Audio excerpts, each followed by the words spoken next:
नमस्कार श्रोते हो, मराठी साहित्य पत्रिका आविष्कारमध्ये आपल्या सर्वांचं स्वागत.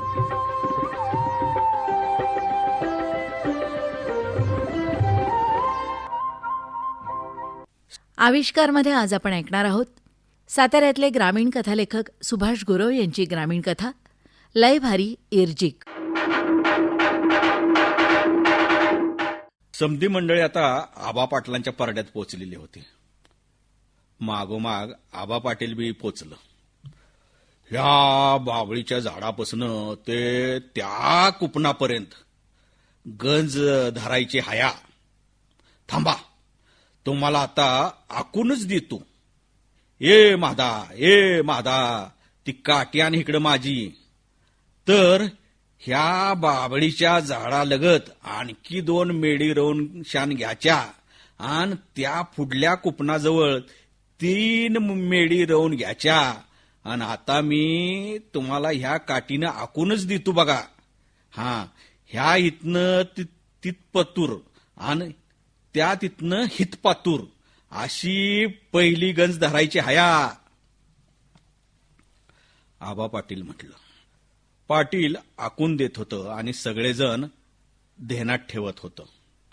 पाटलाने चांगल्याच लांबलचक म्हणजे 25 फुटाच्या लांबीच्या 10-12 फूट रुंदीच्या आयात आकृती रेषा काठीनं आखून दिलेल्या होत्या. आता येसुनानाने हातात पार घेतली आणि बाबळीजवळ खड्ड घ्यायला सुरुवात केली. तर तिकडं कुपनाजवळ शंकराबानं 3 खड्ड खांडलं. त्यातनी मेढी रवून घेतल्या. मधली जागा खराट्यानं चांगली साफसूफ करून घेतली. त्याच्यावर थोडं पाणी मारलं. आता त्या जागेवर सगळीकडे थोडा लिंबाचा पाला अंथरला. त्याच्यावर जरा मिठाचं पाणी शिपाडलं आणि हे सगळं खालनं वैरणीला वाळवी लागू नये म्हणून करून घेतलं. आता प्रत्येकानं भुसकाटाचं हार भरून आणलं. ते चौभवत एकसारखं पसरून घेतलं. चांगला 1-1.5 फूट जाडीचा थरच दिला म्हणा ना त्याच्यावर. आणि भुईमुगाचं वाळलेलं ढाळ हाऱ्यानं आणून ओतलं प्रत्येकानं. आणि ते 1-1.5 फूट जाडीचा थर वर लावला. समद्याने पायानं दाबून दाबून तोडावला. तेव्हा आता कुठं गंजीचा पाया तयार झालेला होता. आबा, कशी वाटली गंजीची तयारी? व माधवबा म्हटलं.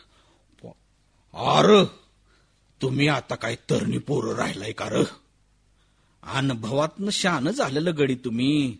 चांगलं 3-3, 4-4 पोरांचं बाप झालायसा न. मी आपला बघित होतो नुसता. तुम्ही कसा काय पाया रचून शान घेताय ते. पाटील म्हणलं. आता खरी गंज लावायला सुरुवात होणार होती. पण पाटलीनबाईंचा अजूनही परड्यात पत्ता नव्हता. शिरपा, अरे जार, मालकीनबाईंना काय येळ लागलाय ते बघ. शिरपा जाणार तेवढ्यात एका हातात ताट, एका हातात पाण्याचा तांब्या घेऊन पाटलीनबाई आल्याच. इटुबा, इटुबा गुरव, अरे इकडं ये. ह्या बाबळीच्या झाडाजवळ उगव तिकडं तोंड करून एक लांबूळ का दगड मांड आणि त्याला पाणी घाल. हळद कुकू लाव, निवत दाखीव त्याला आणि नारळ फोड त्याच्या मोर. पाटील म्हणलं. हो, करतू. दोघं उभयता मनापासून पाया पडलं. भैरुबा महाराजा, गंज चांगली लागू दे र औंदा. आणि जित्राबासनी पण कटळस्तवर वैरण पुरू दे र औंदा. आणि तुझी किरपा अशीच आमच्यावर राहू दे र. आम्हा आनाड्याकडनं काय चुकलं वाकलं असलं तर माफ कर र बाबा. पाटील मनापासून देवाला विनवणी करत होतं. प्रत्येकानं आता खडीसाखर व खोबऱ्याचा प्रसाद तोंडात टाकला. आबा, आता सुरुवात कुठनं करावी व कशी करावी? व म्हणजे अगोदर कुठला कडबा लावावा? सगळेजण एकाच वेळी म्हणाले. पाटील, सांग तू. समद बयाजवर सांगतो. शंकर आणि सदू, तू वर चढ गंजीवर. आता बाकीच्या समद्याने त्या गिडगाबाच्या वैरणीच्या ढिगापासून रांग लावायची आहे, रांग. हा, घेतली का रांग लावून? हा, आता एकानं दुसऱ्यानं तिसऱ्याकडं देत देत वर गंजीवर फेकायचे. हा, हांगाशी अगदी बरोबर. आता सदू शंकरकडे दिलं आणि शंकर जुळून एक एक पेंडी लावल. शंकर चांगला कडबाला जुळतो, मी बघतोय ना दर साली. आबा पाटील म्हणलं. जसं पाटलाने समजून सांगितलं तसंच समजेजण कामाला लागले. कना कना गिडगाबाच्या जळशीळ पेंड्या बकाबक गंजीव जायला लागल्या. भैरोबाच्या शिकरा एवढा वैरणीचा ढीग लागलेला तो आता कमी कमी व्हायला लागला आणि इकडं गंज कना कना कना वर चढायला लागली. आणि बघता बघता आडव्या पेंड्या जरा अर्धा फूट बाहेर काढून जै सोडावी लागली. पाटील स्वतः थपाटणं घेऊन बाहेर आलं आणि ताट थोपटून थोपटून आत घालवायला लागलं. एक कसलेला गवंडी विटावूनवर विटा रचून जशी भिंत बांधतो तशी एक समान गंज वर चढत गेलेली होती. आता सगळेजण एक सारख्या पेंड्या वाहून वाहून जुळून जुळून कट्टाळलेले होते आणि घामानं अंग त्यांची डबडबलेली होती आणि प्रत्येकालाच आता थोड्या विसाव्याची गरज वाटत होती. अरे माझ्या मैत्रांनो, लय कटाळा आला असला तर घडीभर विश्रांती घ्या. काय तुम्हाला मी रोजानं लावलंय वैर? अरे पाणी प्या, जरा कळंडा वाटलंच तर. पाटील म्हणलं. आम्ही म्हणत होतो की एवढी पुरीच करूनच खाली उतरावं. शंकराबा म्हणलं. अरे तुम्ही म्हणजे काय हिरीवरचं इंजन आहे वर, एकसारखं काम करायला? आता सगळेजण गोठ्यात आले. गोठ्यातल्या रांजणातलं गार पाणी पिले. हे पाणी सुद्धा आता त्यांना अगदी अमृता समान भासत होतं. इतकं कामच केलेलं होतं सगळ्यांनी मिळून आणि 5 मिनिटं भुईला अंग टेकलं त्यांनी. चला रे, पुन्हा झोपी करायची हया. आता गंजीचं आड लावायचं आहे, आड. आता कमी लांबडा कडबा डुकरीचा बाजरीचा वर फेका. वर चढत चढत सदूभाऊ बोललं. सगळेजण आता तसंच करायला लागले. डुकरीचा बाजरीचा कडबा कनाकन वर जायला लागला. शंकराबान आता वरल्या बाजूला निमुळत शास धरलं आणि दुईपाकी घरासारखी मध्ये कोच केली. आता मोगूळ टाकायचा हाय तवा आता परत लांबड्या बघून गिडगाबाच्या पेंड्या वर द्या र. सगळ्यांनी परत गिडगाबाच्या लांबड्या पेंड्या वर दिल्या. आता उभ्या लांबीखाली एकावर एक टाकून घेतल्या आणि करकुचून आवळल्या आणि आता कुठं पहिली गंज तयार झालेली होती. सर्वांनी लांबडा सुस्कारा सोडला आणि गंज पहिली लागली या आनंदात. लय बेसकाम झालं बघा तुमच्याकडनं. आता या इकडं समतीजण आणि टेकावायच, पाणी बिनी प्या. पाटील म्हणलं. नको नको, दिसमा तेव्हा आला यानं पोटात नुसतं भुकन कावळं वारडायला लागले ती ब. तवा घरला जातो आणि जरा जीवतो आणि परत लगेच येतोय बघा. समदे म्हणाले. आरो लेगाच्यानं पाटलाच्या घरातलं काय दान संपलं वै र? का बाटलाच्या घरावर दुष्काळ पडला वै? होय र? नगा वाईच कडकडा वाईच. जेवान हित्त येतय हित्त महादाला पाठिवल्या या. मी घरला येतच असतेली बघा ती समधीजण. तेवढ्यात पाटलीनबाई महादा 3 नातवंड डोक्यावर भला मोठा हारा घेऊन परड्यात हजर झालं. सगळ्या जणांनी लांबडी खाली पंगत धरली. दावणी मोर पाटलीनबाईंनी 3-4 ज्वारीच्या गरमागरम भाकऱ्या, शेंगदाण्याचा घट्ट गोळा महाद्या, हिरव्या मिरच्यांचा खरडा आणि एक मोठा कांदा असं ताटलीत वाढत होत्या व पोरं समद्याच्या मोहर ताट नेऊन देत होती. सगळ्या जणांचा सकाळपासून कामानं नुसता पिट्टा पाडलेला, पोटात भुकेचा डोंब उसळलेला. मग काय रेटून हाणलं समद्याने. कोणी 4, कोणी 5 भाकऱ्या, म्हाद्या, खरडा आणि तोंडी लावायला एका दणक्यात फोडलेला कांदा. भाऊजी, कुणाला काय पाहिजे असलं तर मागून घ्या, लाजा बिजाल, पाटलीनबाई म्हणाल्या. अहो वहिनी, लाज आहे आम्ही काय बारक बिरक पोर आहे वे व का परक आहे आम्ही? तात्या म्हटलं, पाटलीनबाई, जेवण बाकी लई बेस बनवता बघा तुम्ही. त्याच्यात पण शेंगदाणाचा महाद्या म्हणजे एकदमच भारी जेवण बनवावं तर पाटलीनबाईनीच. महादो आबा म्हणलं, अरे पाटलीनबाईच्या हातची चवच नाही अरे. द्यानू नाना म्हणलं, अरे नगा चढवू त्यांना हरभऱ्याच्या झाडावर आणि धापदिशी पडतेली खाली. बरं, तुमचं जेवण झालं असलं तर तुम्ही समधी वाईच कांडा आता तिथंच, आणि शिरपा आणि महादा या इकडं काठी घेऊन शान. आपण आता दुसऱ्या गंजीची आखणी करून घेऊन शान. पाटलाने पहिल्या गंजीच्या शेजारीच दुसऱ्या गंजीसाठी आखणी केली. तेवढ्यात जराशी विश्रांती घेऊन ताजतवानं झालेलं गडी पहिल्यासारखं जोरदार कामाला लागलं.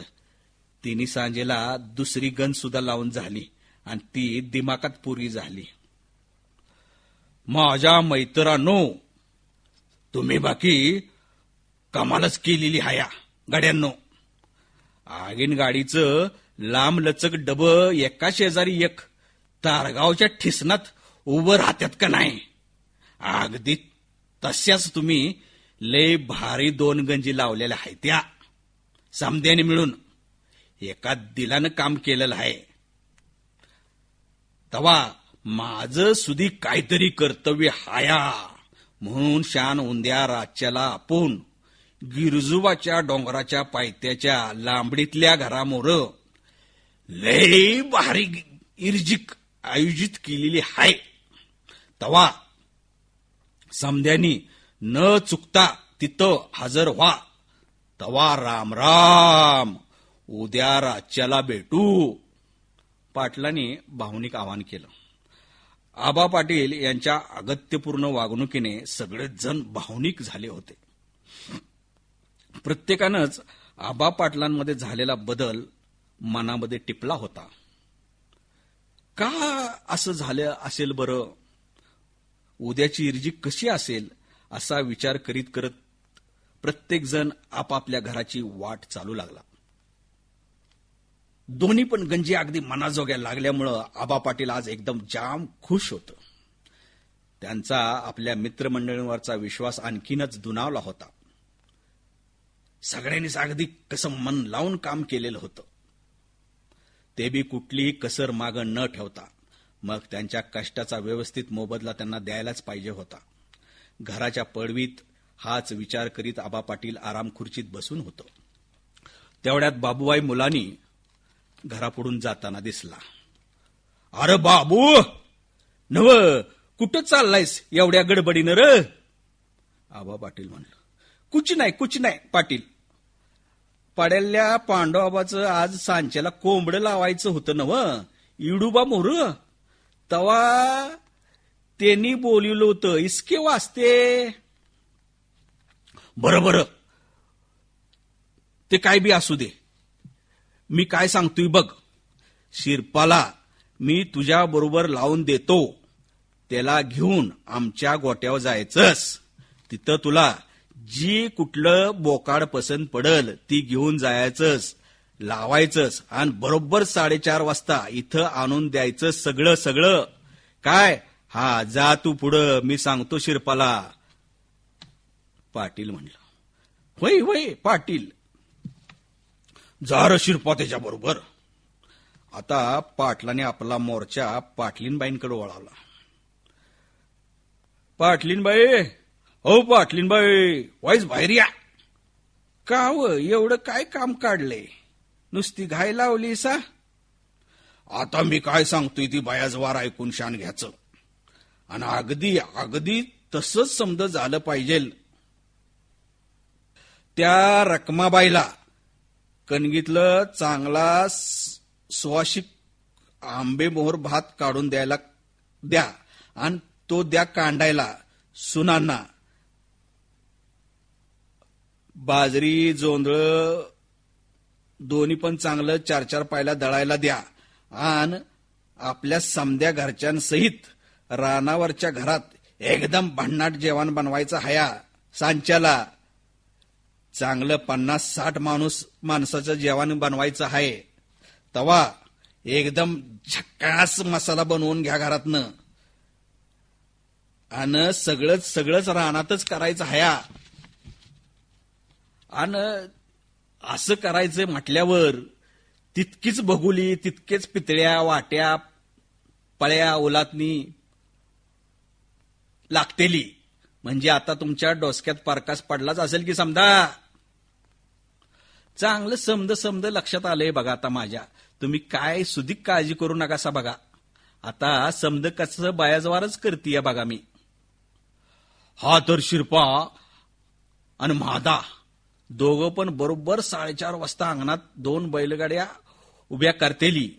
त्या येळेला अगदी बारीक सारीक विचारपूर्वक जुळणी झालेली असली पाहिजे. समद बारीक सारीक सामान सुमान लय बयाजवार घ्यायचं. घरातल्या समद्यांनी त्याच वेळेला निघायचं हया. पाटलाने आता शिरपाला बोलवून घेऊन आणखी काही खाजगी गोष्टी सांगितल्या. पाटलाने आता आपला जीवलग यार रिटायर्ड मिलिटरी ऑफिसर संपत इनामदारानं दिलेल्या ब्रँडेड बाटल्या व्यवस्थित एका थैलीत भरून घेतल्या आणि आता बरोबर 4:30 वाजता ही मंडळी 2 बैलगाड्या आणि समद म्हणजे अगदी बयाजवार घेऊन गिरजुबा डोंगराच्या पायथ्याशी असलेल्या लांबडीतल्या रानातल्या घरात पोचली. पाटलांनी जसं सांगितलेलं तसंच समधी कामाला लागली होती. एकदम पद्धतशीर. आणि काय बोलता, पाटलांच्या 4 सोनाने एकूण 5 चुली मांडल्या. एका मोठ्या चुलीवर मोठ्या भोगोल्यात अगोदर पायलीचा आंबे मोहर सुवासिक तांदूळ टाकला भात करायला आणि बसल्या की 4 चुलीवर भाकऱ्या थापाया. अगदी झनाटून कामाला लागल्या. कना कना भाकऱ्या तयार होऊन टोपल्यात पडू लागल्या. तर तिकडं बाहेर स्वतः पाटील आणि पाटलीनबाई दोघं मिळून अंगणात एका मोठ्या भगुल्यात भरपूर चटणी भरपूर मसाला टाकून मटणाचं कालवण करत होती. एकदम अगदी झणझणीत लाल भडक तवंग त्याच्यावर नुसता पसारलेला आणि त्याला काय कमीच पडलं नव्हतं तर. आणि काय सांगता, ह्या सगळ्या स्वयंपाकाचा वास असा काय साऱ्या शिवारात घुमत होता का नाही. एका अंगानं सुवासिक आंबे मोहर भाताचा सुगंध तर दुसरीकडनं झणझणीत मटणाचा सुगंध. सारा आसमान नुसता भरून गेलेला वासानं. जेवण तर तयार होतं, पण आता समदेजण त्या सगळ्या श्रमकरी कष्टकऱ्यांची वाट बघत होतं. आणि आले की समदेजण 3 बैलगाड्या भरून 7 वाजण्याचे सुमारास. राम राम मंडळी, राम राम.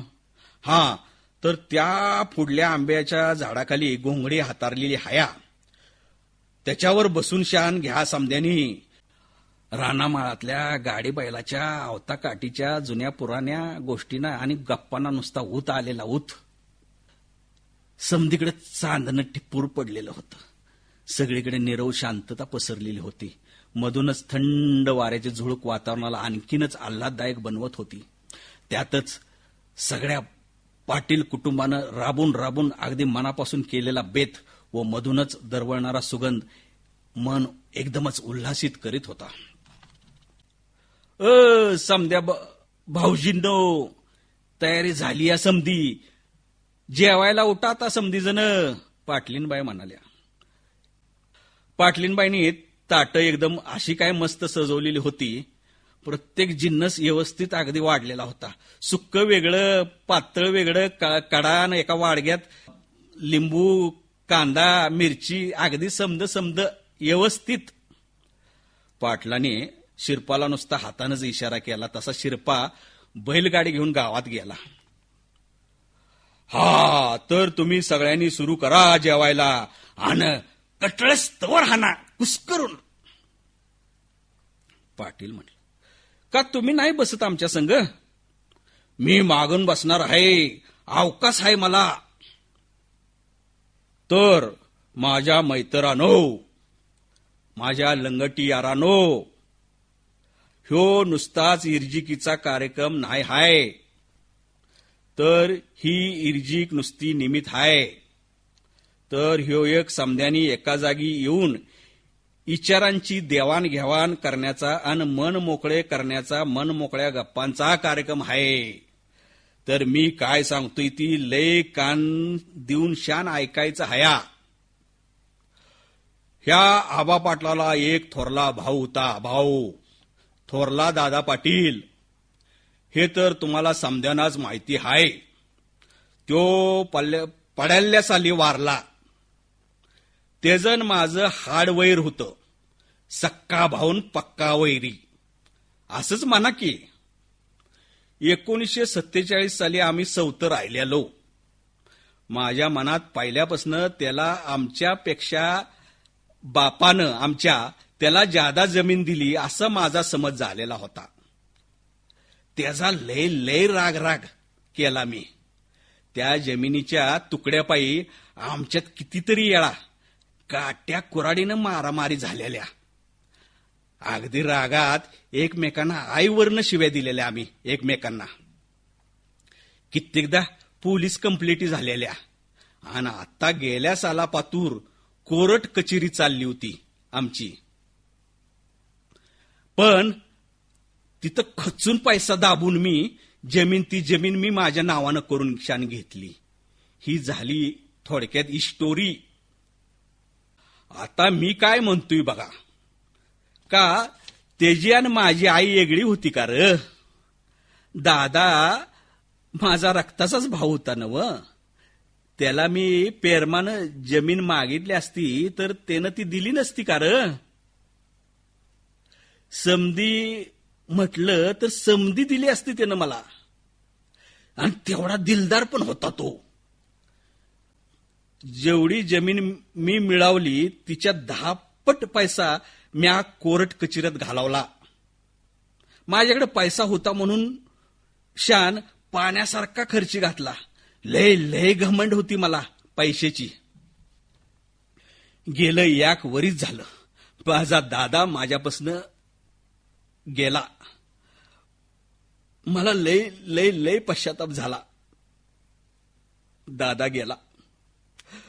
माझा दादा गेल्यापासून मी फक्त आतल्या आत विचार करीत होतो, का माझ्या दादानं चर्चेतनं तोडगा काढला नसता का? पेरमानं सगळं जग जिंकायला येतं.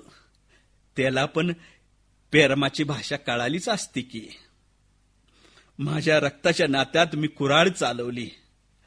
मला इकता पैशाचा माज का आला होता? मी त्याच्या आईला म्हणजे कुणाच्या आईला शिव्या दिल्या नक्की? आणि कोर्टातला माझा विजय ह्यो काही खरा विजय आहे का? आबा पाटील आता पश्चातापाने दग्ध होऊन अक्षरशः ढसाढसा रडायला लागले. बाबानो, पेरमानं सगळं जग जिंकता येतं. चर्चेतनं अनेक प्रश्न सोडवता येतात. नातीगोती जपायला पाहिजेत, ते महत्वाचं आहे. नातीगोती वाढवायला पाहिजेत. जाताना चौघांच्या खांद्यावरच जावं लागतं म्हणून भावकी सुद्धा जपली पाहिजे. पैसा म्हणजे सर्वस्व नसतंय र. अरे आपला सगळा शेतकरी वर्ग कोर्ट कचेरी पोलीस स्टेशन या पायी जीवनातली समधी उमेदीची वर्ष आणि पैसा वार माप खर्च करतो व त्या पायी भिकारी होऊन जातो र. बाबानो, मी ही समद करून बसलो. लय लय वाईट वाटते माझ्या मनाला. माझा दादा आता परतून येत नाही. परंतु तुम्ही म्या वागलोय तसं वागू नका र. एवढीच एक माझी ह्या आबा पाटलाची हात जोडून शान विनंती हाय र तुम्हासनी. तेवढ्यात शिरपा बैलगाडीतनं पाटलांचे पुतणे म्हणजेच दादा पाटलांचे तिन्ही मुलगे हारबा, केरबा व नारबाला घेऊन तिथं आले. यार माझ्या लाडक्या पोरांनो या, अशी मिठी मारा मला गच्च ह्या लय लय लय वाईट काकाला. आजपासनं ह्यो हारबा, केरबा आणि नारबा सहित मला 7 लाख आहे ती 7, आणि त्यांची म्या घेतलेली जमीन त्यांना तुमच्या समोर परत करतो या. ह्यो आबा पाटील याचा शबूत हाय तुम्हा समोर दिलेला. पुतण्यांना आणि मुलांना जवळ एकत्र घेऊन पाटील खूप खूप ढसा रडलं. आता सगळेच जण भाऊक झाले होते. सगळ्यांच्याच डोळ्याच्या कडा ओलावल्या होत्या. गेली अनेक वर्षे एकमेकांच्या रक्तासाठी तहानलेली ही दोन्ही कुटुंबे, कट्टर दुश्मन असणारी ही दोन्ही कुटुंब आज एक झालेली पाहायला मिळाली होती. आणि ते बी ह्याच डोळ्यांनी सगळ्यांना. पाटलांनी केलेला बहुमूल्य उपदेश आता प्रत्येकानेच आपल्या आयुष्यभरासाठी मनात साठवून ठेवला.